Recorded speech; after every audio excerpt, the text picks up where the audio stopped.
Hello friends, welcome to our second lecture. हमारे इस दूसरे लेक्चर में आप सबका स्वागत है. Now friends, today we have to understand what are the parts of speech. आज का हमारा लेक्चर जो है पार्ट्स ऑफ स्पीच. चलो उसको अपनी लैंग्वेज में बोला जाए तो शब्दों के प्रकार. स्पीच यानी स्पीच क्या होता है? अलग अलग सेंटेंस. तो सेंटेंस में जो जो पार्ट है वो क्या है? शब्द है. तो शब्दों के प्रकार जो है वो आज हमको समझ के लेना है. Parts of speech. Parts of speech means parts of a sentence. Sentence के पार्ट यानी पार्ट्स ऑफ स्पीच यानी शब्द ही है, यानी शब्दों के प्रकार. अभी इंग्लिश में words in English language are main categorize as 8 types. 8 प्रकार के अलग अलग शब्दों के प्रकार मेजर जो है वो है 8. हम 8 कैटेगरी में 8 प्रकारों में उसको हम डिवाइड करते हैं और इसको ही बोलते हैं पार्ट्स ऑफ स्पीच. तो चलिए देखते हैं. पहला क्या है? नाउन. दूसरा प्रोनाउन. तीसरा adjective, verb, adverb, conjunction, preposition, interjection. तो ये है. अभी देखिए, अभी इतने सारे नाम मैं वापस आपको याद दिला दूँ. इतने सारे नाम याद करने की कोशिश मत करो, वो अपने आप हो जाएगा. बस समझने की कोशिश करो. ये जो बहुत सारे लोग सीखने से वंचित क्यों है पता है? क्योंकि वो उसका प्रेशर ले लेते हैं, टेंशन ले लेते हैं कि अरे मुझे याद नहीं है. ऐसा नहीं होता है. लैंग्वेज है ना, जैसे हमने अपनी लैंग्वेज सीखी है ना हंसते खेलते, वैसे सीखने की चीज़ है. उसे इतना प्रेशर लेके सीखने की ज़रूरत नहीं है. अपने आप आपको ध्यान में रहते जाएगा, अपने आप आपको समझ में आ जाएगा. लगा तो रिपीट कर लेना लेक्चर, लेकिन प्रेशर नहीं है. सहज में जितना पहले इसमें याद रहे ठीक है, आगे आ जाएगा. चलिए देखते. अब इंग्लिश का स्ट्रक्चर देखिए, हमने पहले भी आपको सिखाया है. इंग्लिश का structure subject plus verb plus object, यही है ना. अब यहाँ पे देखो, आपको जो इम्पोर्टेंट बात है कि सब्जेक्ट में कौन कौन आ सकता है. जो हमने 8 प्रकार देखे ना, नाउन आ जाएगा, प्रोनाउन आ जाएगा. मेन तो नाउन या प्रोनाउन आएंगे, लेकिन कभी कभी क्या होता है, सिर्फ एक शब्द होता है. राइट, जैसे मेरा नाम नरेश, ठीक है, वो एक है, लेकिन उसके साथ और भी एडिशनल चीजें आ सकती है. राइट, तो वो सब मिला के सब्जेक्ट भी बनता है. तो कोई एक शब्द से भी सब्जेक्ट बनता है. राइट, जैसे किंग, द ग्रेट किंग. तो देखो 2-3 चीजें बढ़ गई ना, 2-3 बातें बढ़ गई. द ग्रेट डार्क किंग, तो और चीजें बढ़ गई. The great dark king of India, तो देखो, तो ऑफ आ गया, ये आ गया, है ना. तो यही सब बातें यहाँ पे एक साथ आती है. यानी कभी कभी सिर्फ एक अकेला शब्द आएगा और कभी कभी उसको 2-4 चीज़ें मिला के उसको क्लॉज भी बोलते हैं. तो एक शब्द भी आ सकता है सब्जेक्ट की जगह, या छोटा सा वाक्य या 2-3 शब्द ऐसा भी आ सकता है. यानी सब्जेक्ट एक शब्द का भी हो सकता है, 2-3 शब्दों का भी हो सकता है. तो ये सिर्फ ख्याल में रखना, वो आगे अपने आप काम में आ जाएगा आपको. अब क्रियापद, इसमें आएगा हेल्पिंग वर्ब और मेन वर्ब, ये यहाँ पे आएगा. और फिर यहाँ पे ऑब्जेक्ट में नाउन भी आता है, प्रोनाउन भी आता है, एडजेक्टिव आता है, एडवर्ब आता है, प्रीपोजिशन, इंटरजेक्शन, कंजक्शन. यही बात सब्जेक्ट के लिए भी आती है और वही बात ऑब्जेक्ट के लिए भी आती है. राइट, तो आपको ये समझना है कि वर्ब, मेन वर्ब और हेल्पिंग वर्ब, ये छोड़ के बाकी जितने भी 6 चीज़ें हैं वो सब्जेक्ट में भी आ सकती है और ऑब्जेक्ट में भी आ सकती है. चलो बढ़िया. तो आपको एक बात तो समझ में आ गई. राइट, दोस्तों कि you can use helping verb and main verb at the centre, rest you can use anywhere at the side. तो दोनों तरफ से आ सकता है, और आगे भी बहुत कुछ चीज़ें मैं सिखाने वाला हूँ, लेकिन फिलहाल तो आप बस इतना याद रखो कि हाँ भाई, जितने भी पार्ट्स ऑफ स्पीच है वो आगे पीछे आ जाएंगे, सिर्फ मेन वर्ब और हेल्पिंग वर्ब, क्रियापद और सहायकारी क्रियापद, ये बीच में आएगा। चलिए, noun, pronoun, adjective, verb, adverb, preposition, interjections और कंजक्शंस। ठीक है, अभी हम इसको डिटेल में देखेंगे। चलिए, मैंने बोला ना आपको, अगर पक्का पूरा याद नहीं भी रहा कोई चिंता नहीं, इनके नाम याद नहीं रहे तो भी चिंता नहीं, बाद में तो इस्तेमाल अपने आप होने ही वाला है, तो इस्तेमाल तो आपको पता चल ही जाएगा, इसके लिए ज़्यादा उसका कोई टेंशन नहीं है। नाउन, आपको एक खास मैं बात और एक बता दूं, देखिए आपको हिंदी का क्रियापद याद है कुछ नहीं है, लेकिन फिर भी हम बढ़िया बात करते हैं, सब होता है, तो ऐसा ही है। तो इसको प्रेशर लेके नहीं सुनना है, लेकिन सुनना है, समझना है, अच्छे से याद रखना है, जितना रह सके उतना, और ना रह सके तो वांदा नहीं, बार बार रिपीट होगा तब हो जाएगा। Noun is the name of any person, place और अ थिंग। नाउन क्या है? कोई भी चीज़ का, व्यक्ति का, जगह का, प्रसंग का, परिस्थिति का, कोई भी चीज़ का जो नाम होता है ना, वो नाउन होता है, राइट? तो चलो एग्जांपल्स देखो, boy, girl, dog, city, state, country, river. तो यहाँ पे क्या है? बॉय है, गर्ल है, dog, city, state, country, river, यानी अलग अलग चीज़ों का भी नाम आ रहा है। अजय, क्षमा, Tommy, Aurangabad, Maharashtra, India, Ganga, time, money, stars, air, water, light, dust. देखो, वस्तु भी है, व्यक्ति भी है, स्थान भी है, जगह भी है ना? Team, bunch, group, bundle, family, pack, haircut, ice cream, grass ऊपर, aircraft, rain forest, football, blackboard. देखो कितने सारे एग्जाम्पल इसमें आ गए, ये सब नाउन के एग्जाम्पल। यानी कोई भी चीज़ होगी ना, उसका नाम आएगा तो वो नाउन है। कोई भी चीज़ आएगी, ये इसमें से कोई शब्द अगर आपको पता नहीं होगा तो हम आगे वोकैबुलरी में जब कवर करेंगे तब पढ़ लेना, राइट?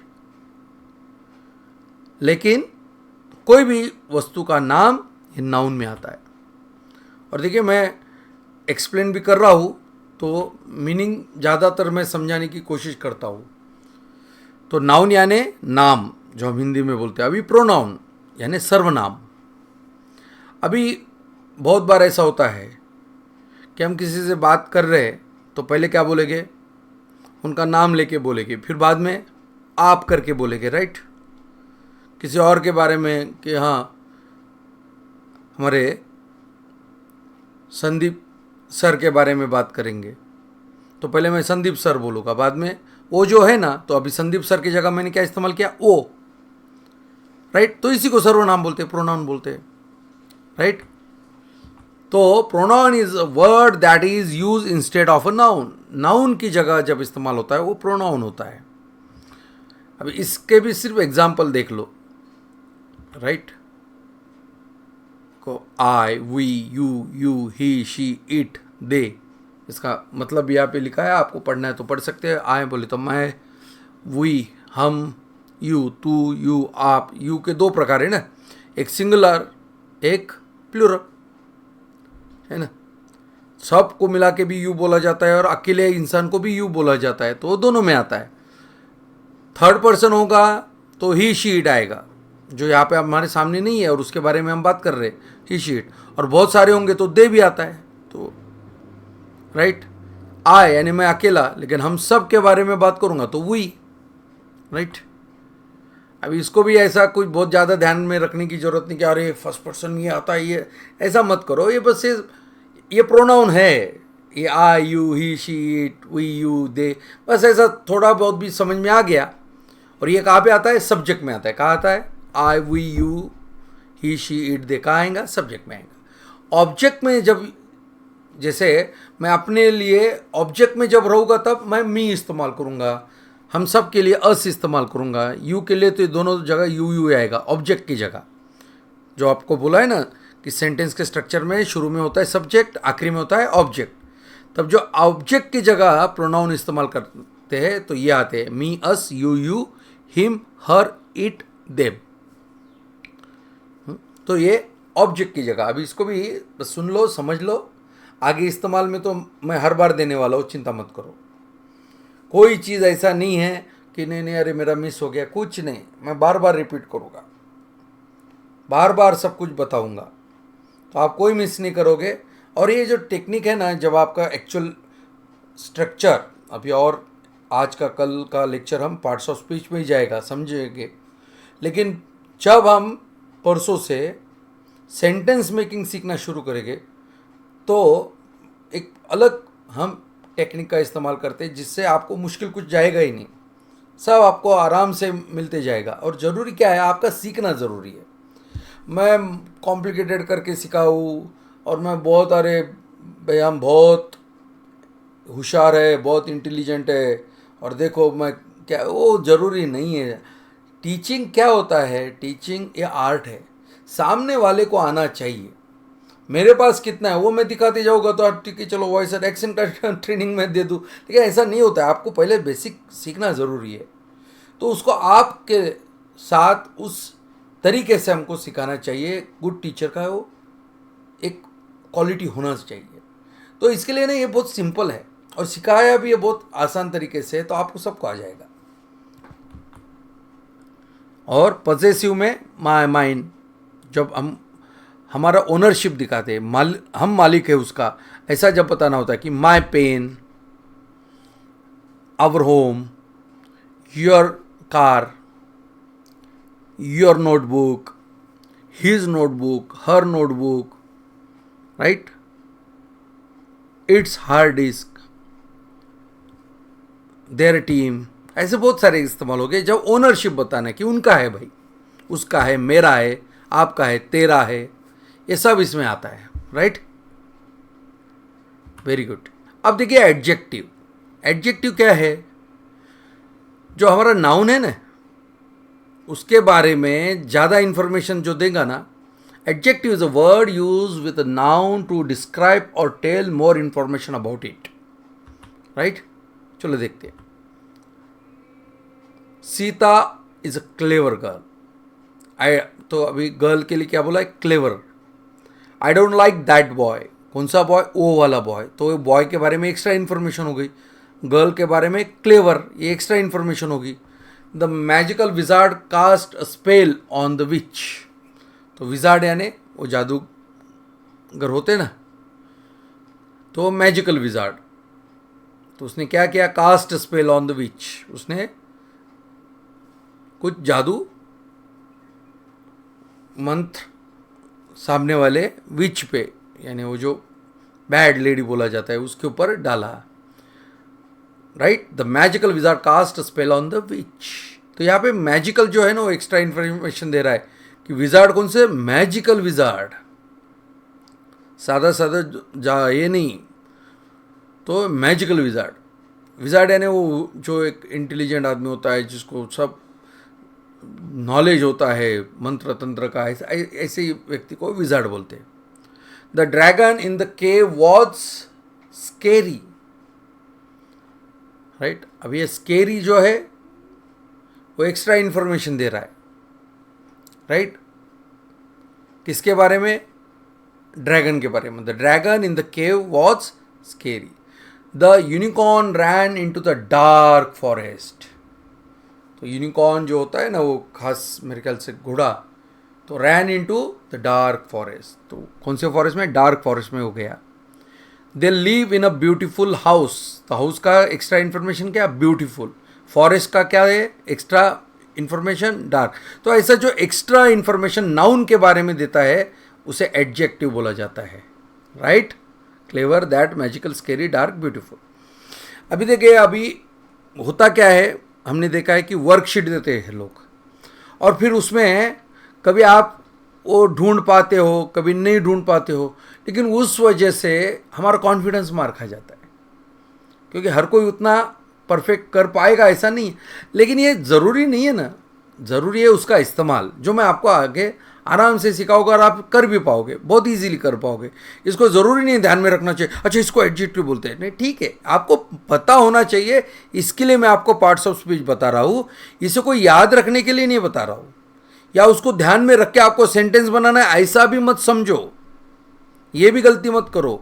वो आप अपने आप बनाओ लोगे, सेंटेंस अपने आप बन जाएगा। भले आपको पता है एडजेक्टिव, आपको पता है हिंदी में कहा है नाम, सर्वनाम, क्रियापद और वो विशेषण और ये सब, आप बता पाओगे? नहीं बता पाओगे, फिर भी आप तो बात कर लेते हो।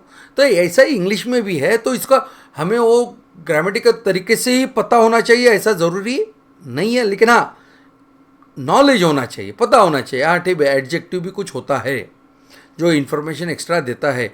आप वर्कशीट में उसको फाइंड आउट नहीं कर पाओ कोई सेंटेंस में, तो इसका मतलब आपने कोई गुनाह थोड़ी किया है, और तो फिर ख़त्म, आप तो इंग्लिश कर नहीं पाओ। और यही चल रहा है, इसी के आधार पे लोग समझते कि ये होशियार है और नहीं है। अरे ऐसा कुछ नहीं होता है, अपनी लैंग्वेज में नहीं हुआ है तो इंग्लिश में करना ज़रूरी थोड़ी है। अभी आप इंग्लैंड में जाओगे तो हर कोई पढ़ा लिखा थोड़ी है, लेकिन बात तो कर रहा है भाई। तो ये ज़रूरी नहीं है, उनको पता भी नहीं है एडजेक्टिव क्या है, एडवर्ब क्या है, क्या नहीं, फिर भी बात कर लेते, तो ऐसा हमारा भी हो जाएगा। तो इसका प्रेशर लेने की ज़रूरत नहीं है, लेकिन हाँ ये मालूम होना चाहिए, इसके लिए हम यहाँ पे समझ रहे हैं। चलिए आगे बढ़ते हैं। तो देखिए और बहुत सारे एग्जाम्पल्स यहाँ पे दिए हैं, पॉज करके पढ़ लेना, उसका मीनिंग भी यहाँ पे दिया हुआ है, तो पॉज करके पढ़ लेना। ये वीडियो को पॉज कीजिए, पढ़ लीजिए, राइट, तो आपको ये पता चल जाएगा। मीनिंग के साथ दिया है, इसके लिए मुझे पढ़ना ज़रूरी नहीं लगता है। चलिए आगे बढ़ते हैं। वर्ब, एक क्रियापद, ये बहुत इंपॉर्टेंट है, हर जगह हमें इस्तेमाल करना पड़ता है, इसके बगैर सेंटेंस बनता नहीं है। Verb is the word which is use to show tense और एक्शन ऑफ द सेंटेंस। अगर वाक्य का काल हमको समझना है तो किससे समझेंगे हम? क्रियापद से। और वो वाक्य में क्या क्रिया हो रही है वो भी किससे समझेंगे? क्रियापद से।